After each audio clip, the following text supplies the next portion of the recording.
So I'm really excited. Today I'm filming a podcast with Sam Bashiry.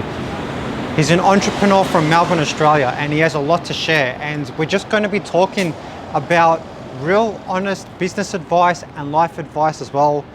And we hope you tune in. There's going to be a lot of great content being shared in the podcast. Hello and welcome to my podcast going from thousands to millions. I'm really excited to have the boys here from eCommerce Mentor. Gentlemen, hello. Hey man, Sam, it's a pleasure to be here. We're huge fans, man. So tell me, how did you guys get into it? Because, you know, eCommerce Mentor, you have over 1 million followers, right? That's fucking phenomenal, man. It's absolutely phenomenal. And I know for you guys, maybe it's not because it's normal, but from someone looking from outside, it's phenomenal, right? And I want to know, how did you get into it? What did you guys do before, and how did you get into it, and what made you do what you do today? Sure, yeah. So it started before that. It started with Simply Shredded, actually. Okay. Simply Shredded is a fitness brand. We started it back in 2009 when I was 18. And back then it started really small. Like back then there was no Instagram. We started on Facebook. And what happened is we grew our Facebook fan page, like, because back then Facebook was big, you know. Yeah. Like we grew up on social media, you know, starting with MySpace, MSN, and stuff.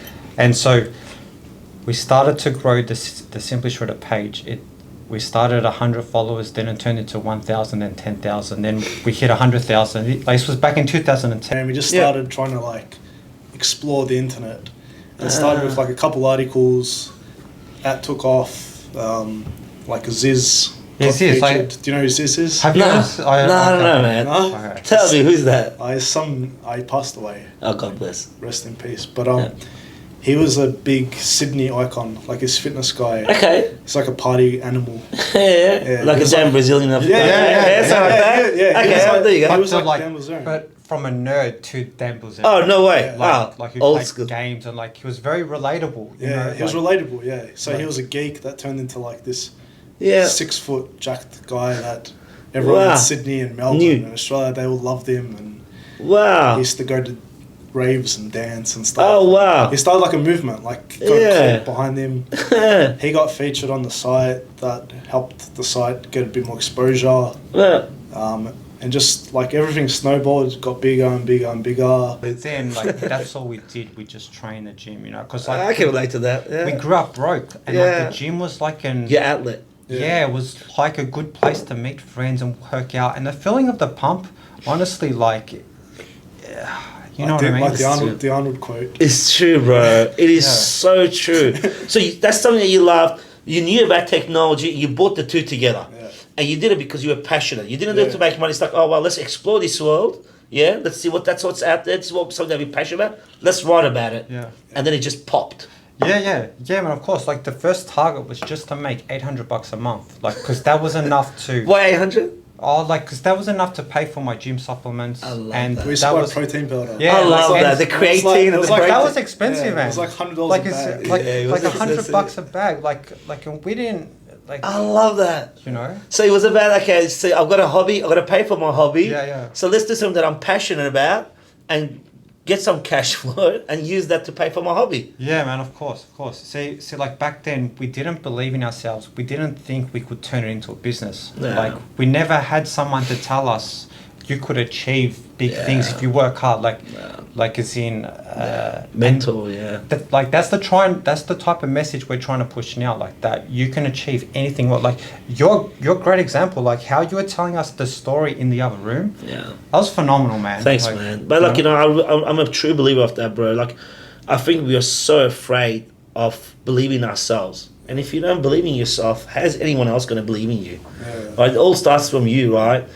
And I think, like, in life, you got to give it a go. What's the worst thing that can happen?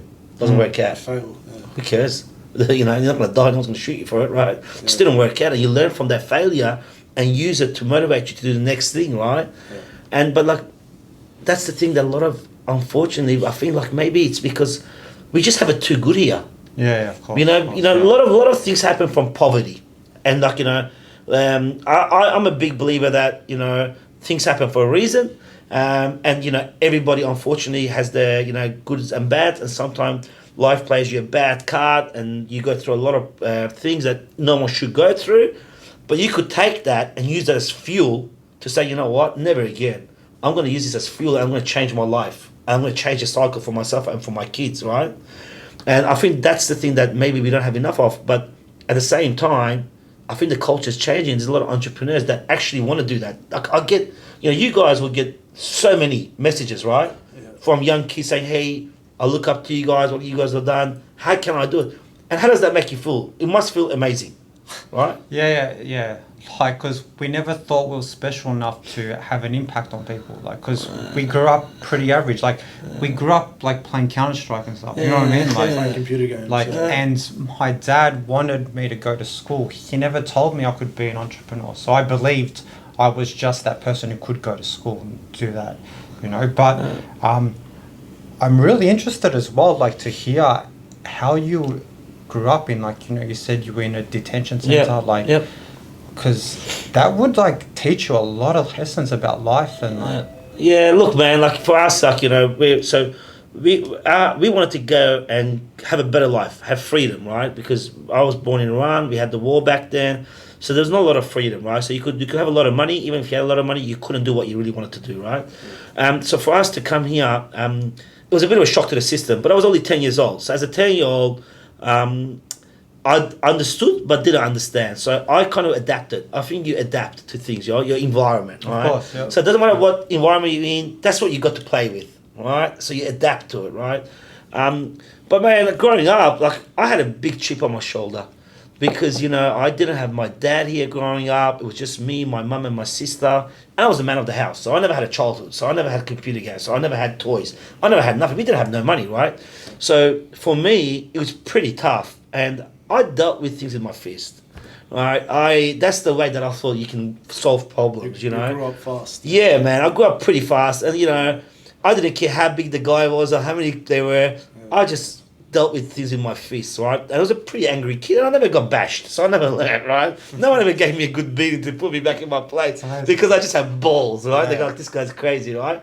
But as I grew up, man, I learned so much, And I was very, very blessed to meet my partner in life, my wife, yeah? So I met my wife at uni, and she changed my life, right? She showed me what life's all about, and she showed me about walking away from situations and being a bigger man and all that kind of things. And then once you have kids, again, it changes your life again, right? You realize that there's so much more important things in life than other bullshit, Yeah. Your family, your kids, your wife, and things that don't cost you any money. Basic things in life are the most beautiful and important things, right?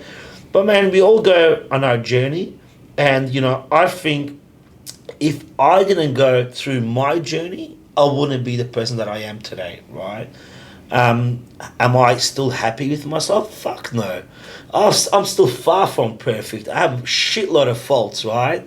Yeah. But that's what keeps me going, man, because I want to continue to improve as a human being, as a person. So what now? So what are you guys working on? Is there something that you guys are working on now? What is your plan? What is your dream? What do you guys want to do? Yeah, so you've done so well. You've done something like totally amazing to be where you are. So what's next from here? We just want to as in back then we never believed in ourselves. We never thought our story was good. And I'm not saying we're the richest people, but we have a very relatable story because we're just average people. And we're still average now. We still have our flaws. I have a stutter. It's not as bad now, but when I was young, it was very bad. And that crippled me, especially with social interactions. I would go speak to a doctor and be sweating and be thinking, is he staring at my nose because it's big and wog, or can he... I don't know, but this is how I grew up. That's true, bro. I grew up suffering, and now I'm laid back about it. I don't care if someone's judging me. I went through 10 years of that where I just... now I don't care, but I wish I had this attitude back then, but back then, no one taught me this stuff. I never tried to learn about it, and I think that's what the biggest thing is, because suffering is the worst thing possible. If we can, learn to mindset, shut out... Mindset.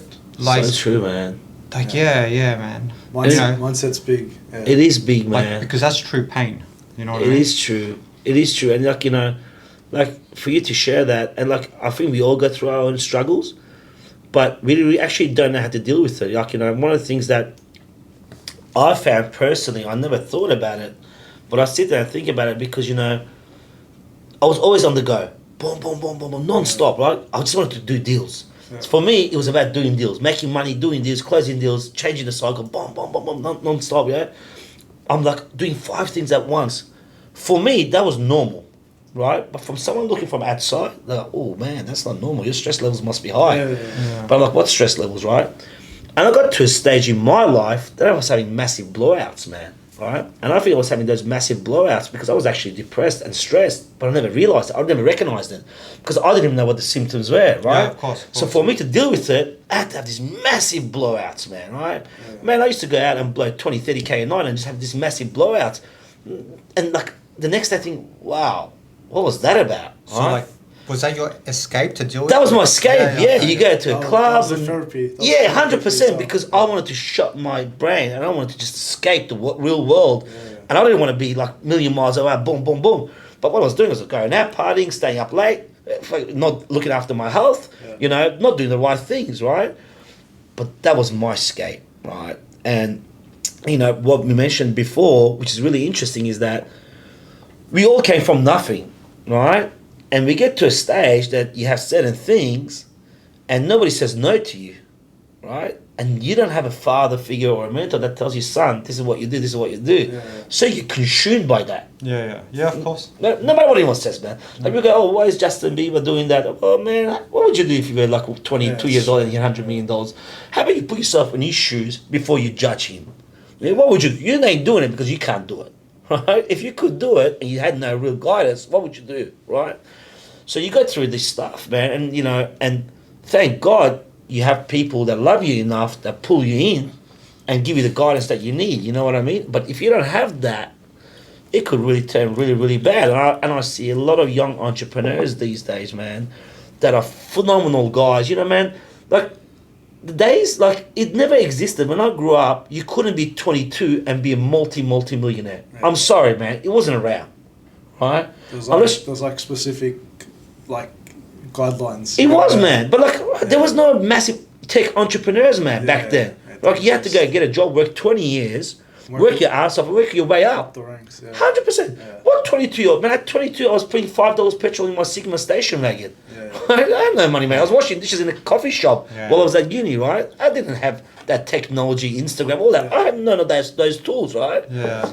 But that's all changed, right? So imagine a 22-year-old kid with all the money, right? But it still hasn't changed that much because a lot of kids are like influenced by their parents, right? Yeah. So like even us, like growing up, our dad would tell us, got to go to uni, got to get a good job, start a family, you know, all that shit. And then we're like, he started the website, he's trying to start a website, he's trying to start a blog. I'm trying to do my stuff, we're trying to do all this, you know, all this stuff online, and they see it, they're like, oh, he's just playing on his computer. They don't know any better. So they don't, they don't know what's going on. Like, as in, we knew they loved us, but we knew we can't take their advice. like, they just wanted us to be safe. They didn't want us. They didn't want to see us fail. But even now, it's still the same. Our dad still doesn't know what we do fully. Like, he's got a smartphone. He still doesn't really know how it works. That's so cool. And we make our money from the iPhone, from the smartphone.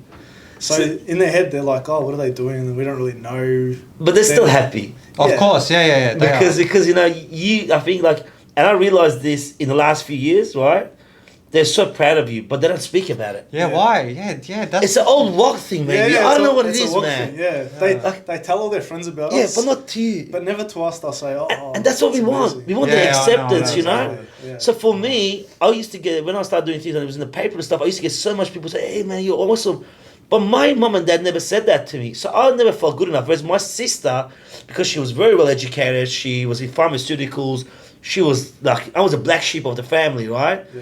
It took my dad to come to one of my Christmas parties and to see what I had created, who was around. He goes, oh yeah, you've done okay. I'm like, fuck, man, like, Jesus, that's what it took. You know, and so it's funny, but you know, I think we are, whether we like it or not, we are a substance of the thing, you know, whatever you want to call it. Because of them, we are who we are. Yeah. Because we've learned certain things and certain traits from them, and we wouldn't have had that without them. Yeah. Do you know what I mean?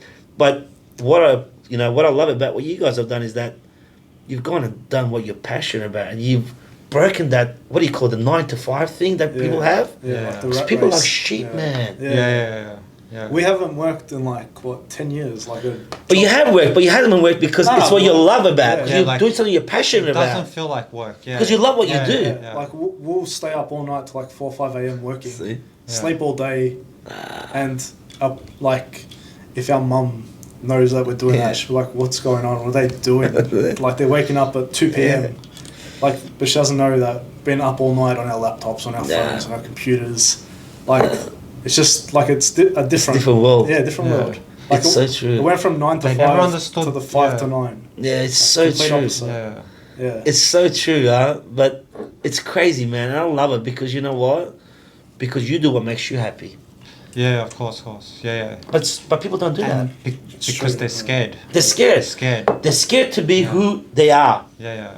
They're scared to actually own who they are. But that's the most beautiful thing you can do because you're unique. Yeah. There's no two of you, right? You're unique, but people are scared to be who they are because of people's judgments and what society tells you is right and wrong. Because society tells you that you have to go to high school, you have to go to university, you have to get a 9 to 5 job, and you have to have kids, and you have to be married, and you have to do this, and you have to do that. And if you don't do that, something's wrong with you. Yeah, I know. You're not normal, man. We're both failures. Yeah. Like he dropped out of uni.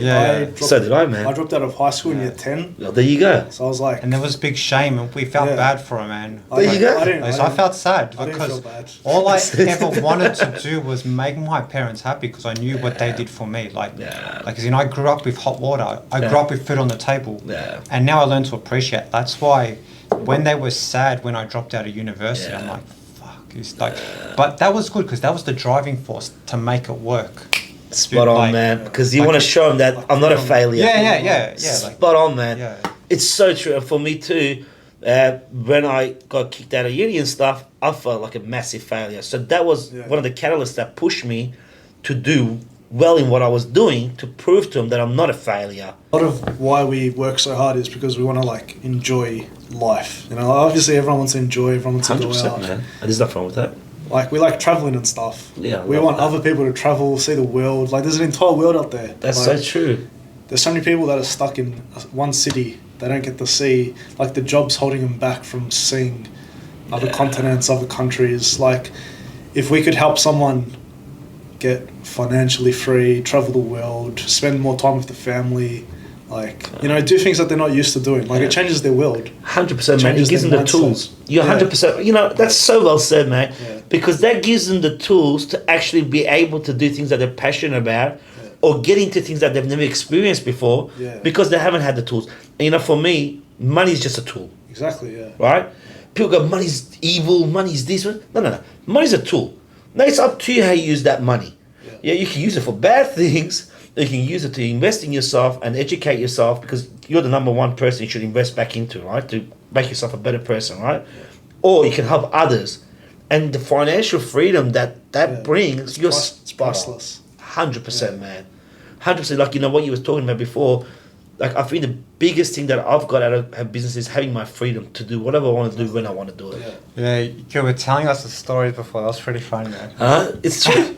like how you said you would get bored or something and then just fly to Vegas with friends. 100%. But that's not bad because you earned for that. 100%. You would have sweated to get to where to get to that place. 100%, man. 100%. And people don't see that. Yeah, of course.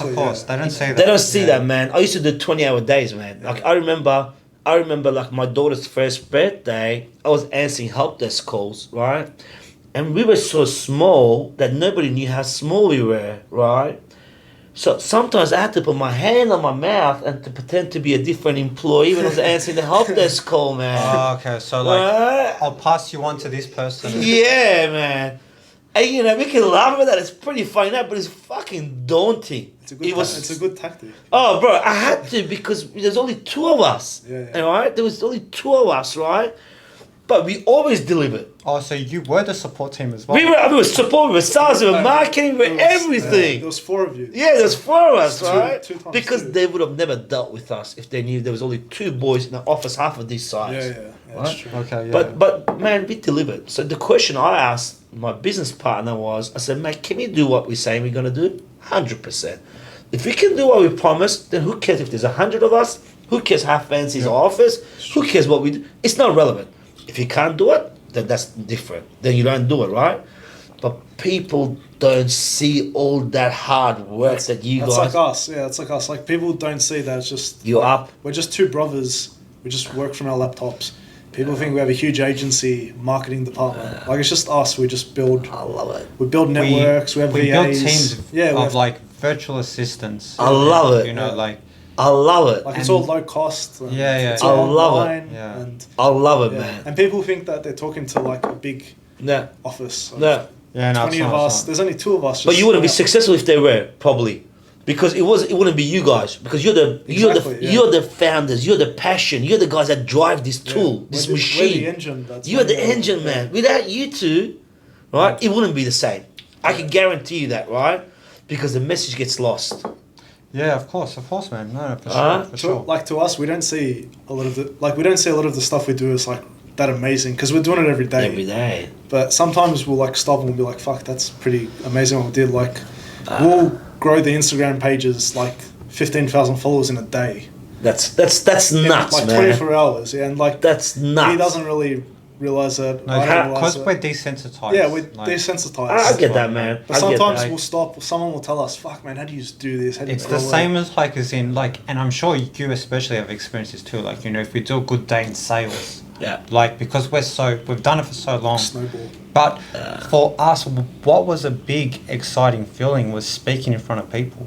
Love it. Like, that was a new buzz. That was a new, like, our first event, we hired a penthouse in Dubai and just invited. Love like, it. We didn't charge, and we brought in pizza. Like, I love it. Like, we just wanted people to hear us. I love that. And, like, the thrill they gave us was just amazing. Like, that validation, and I know it's bad how we're trying to seek validation, but it's not. You have to remember, we came from being nobodies. We got rejected, especially from girls. Oh, I don't know about him, but for me, girls used to reject me all the time, and I felt I was unworthy. Not good enough. Like, and that played on me. You know what I mean? 100%, man. And like, now to get attention from people, it just feels like, okay, you know, like, just feels good. And I'm only human. Like, I love that, Tony, man. I love how you're honest about that, bro. Because I used to feel exactly the same way. You know, I had a lot of insecurities. I never used to feel good enough. And you know what? I don't care what anyone says, man. Everybody wants to feel special. Of course, yeah. I don't care what anyone says, man. Right? If you don't want to feel special, why do you go to that special restaurant? Yeah. If you don't want to feel special, why did you have that special car? Everyone wants to be like the rock star. 100 their own life. 100%, man. Yeah. But they're too scared to do it. Yeah. Or they want to do it without the consequences. And I'll tell you something, my friend. There's a 100%. consequence to every action, good or bad, right? Yeah. But I love the honesty and the candidness here, right? It's so we don't cool. care, man. Like, that's why we used to gamble. We're honest. We used to gamble. I reckon gambling has, like, our mindset is a bit different. Yeah. Like in business, we're like, right, this is a bit of a gamble. 100%. I get that. Take a chance, whatever. Take a chance. What do you got to lose, man? That's why we're different to like most people. Most people are like too scared to take a chance, whereas we're like, see it as fun. It's so true. Yeah. It's so true. If I can share something with you guys, so what you said, 100%, right? I want to say what you guys do is absolutely phenomenal, right? I'm not fucking blowing smoke up your ass because I don't need shit from you guys, right? So I'm just gonna say, hey, it is, right? It's fucking phenomenal. It's, mate, like, it's been a pleasure and it's been an honor to meet you boys, right? And it's been fantastic, you know. First time I met you boys, you know, it feels so natural, right? And I really want to thank you both for coming down. And thank you for sharing your knowledge. And thank you for being so open and honest and not being afraid, you know. Because this is what I want the show to be about. I want it to be raw. I want it to be real, you know. If anybody wants to get in touch with you boys, how do they get in touch? Through Instagram? Yeah. For Instagram. You can find us on our Simply Shredded page, which is @Simply Shredded or @eCommerce Mentor. Or Mick Foley. And yeah. Mick.Foley. Yeah. There you go, man. Or at Sam Bashiry. So please, guys, if you have any questions, you want to know anything, just reach out.